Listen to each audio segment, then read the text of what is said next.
பிரைஸ்லாட் எப்படி இருக்கீங்க? சந்தோஷமா இருக்கீங்கன்னு நான் விசுவாசிக்கிறேன். இன்றைக்கு கர்த்தர் கொடுக்கிற ஒரு வார்த்தைக்கு நேரா போகலாம். ரோமர் 12ஆம் அதிகாரத்துல 12வது வசனம். நம்பிக்கையிலே சந்தோஷமாயிருங்கள், உபத்திரவத்திலே அனலாயிருங்கள், கர்த்தருக்கு ஊழியம் செய்யுங்கள். நீங்கள் கர்த்தர் மேலே வைத்த நம்பிக்கையில கர்த்தர் எனக்கு உதவி செய்வார், கர்த்தர் எனக்கான காரியங்களை பார்த்துக் கொள்வார் என்று அவர் மேல நீங்க நம்பிக்கை வச்சீங்கல்ல, அந்த நம்பிக்கையில நீங்க சந்தோஷமா இருக்கணுமா. 2வது சொல்றாரு, உபத்திரவத்திலே பொறுமையா இருங்கள். உபத்திரவங்களை பார்த்து அவசரப்பட்டுறாதீங்க, பொறுமையா கையாள சொல்றாரு. பொறுமை நமக்கு தேவையா? உபத்திரவத்திலே பொறுமையா இருங்கள். அது மட்டும் இல்ல, ஆண்டவர் சொல்றாரு, ஜெபத்திலே உறுதியாய் காத்திருங்கள். ஜபத்துல உறுதியா காத்திருக்கணுமா? அந்த பதில் கிடைக்கிற வரைக்கும் ஜபத்துல உறுதியா காத்திருங்க. 3 காரியங்களை செய்ய சொல்றாரு. நீங்க கர்த்தர் மேல வைத்த நம்பிக்கையில சந்தோஷமா இருக்கணும். ஏன்னா என் கர்த்தர் எல்லாவற்றையும் செய்து முடிப்பார். நான் பயப்பட தேவையில்ல, நான் எந்த எஃபர்ட்டும் போட தேவையில்ல. நான் சும்மா போய் நிற்பேன், கர்த்தர் எனக்காக எல்லா காரியங்களையும் வாய்க்க பண்ணுவார். அதுதான் நம்பிக்கையிலே சந்தோஷமா இருக்கிறது. 2வது காரியம், உபத்திரவத்திலே பொறுமையா இருக்கிறது. நெக்ஸ்ட் என்னன்னா, நம்மளுடைய வாழ்க்கையில அநேக உபத்திரவங்கள் உண்டு. உபத்திரவம் இல்லாத ஒரு மனுஷனும் இருக்க முடியாது. உபத்திரவத்துல நம்ம ரொம்ப டெம்ப்டேட் ஆயிடாதபடிக்கு, ரொம்ப டெம்பர் ஆயிடாதபடிக்கு பொறுமையா அதை கையாளணும்.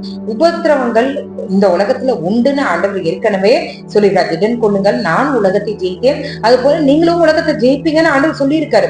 ஆனாலும் நான் இன்னைக்கு சொல்றேன், அந்த உபத்திரவத்துல நம்ம பொறுமையா இருந்து காரியங்களை கையாளும் போது இந்த உலகத்தை ஈஸியா ஜெயிக்க முடியும். 3வது காரியம், ஆண்டவர் என்ன சொல்றாரு, ஜபத்திலே உறுதியாய் தரித்திருங்கள். ஜபத்துல ஆண்டவர் நமக்கு பதில் கொடுக்கிற வரைக்கும் அந்த ஜபத்துல உறுதியாய் தரித்திருங்கள்.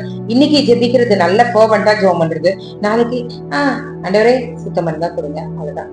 அதுக்கடுத்து அப்பா உங்களுக்கு மறைவானது எதுவும் இல்லை, நீங்க பாத்துக்கோங்க.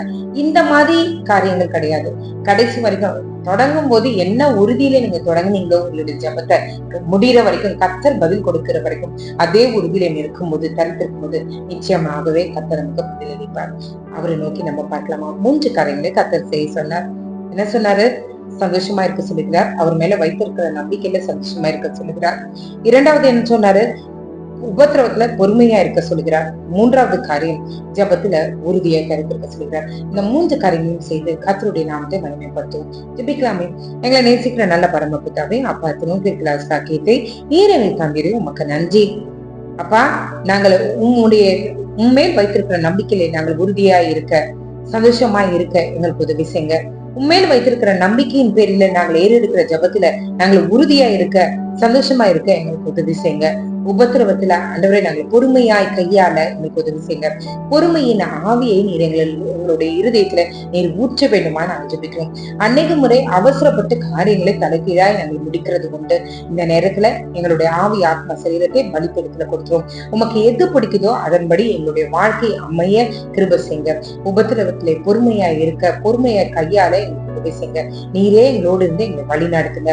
காலை எழுந்து உங்க நாமத்தை மகிமைப்படுத்த கிருபை செய்யுங்க. இயேசுவின் மூலம் ஜெபம் கேளும் நல்ல பரமபிதாவே. ஆமென், ஆமென், ஆமென். God bless you.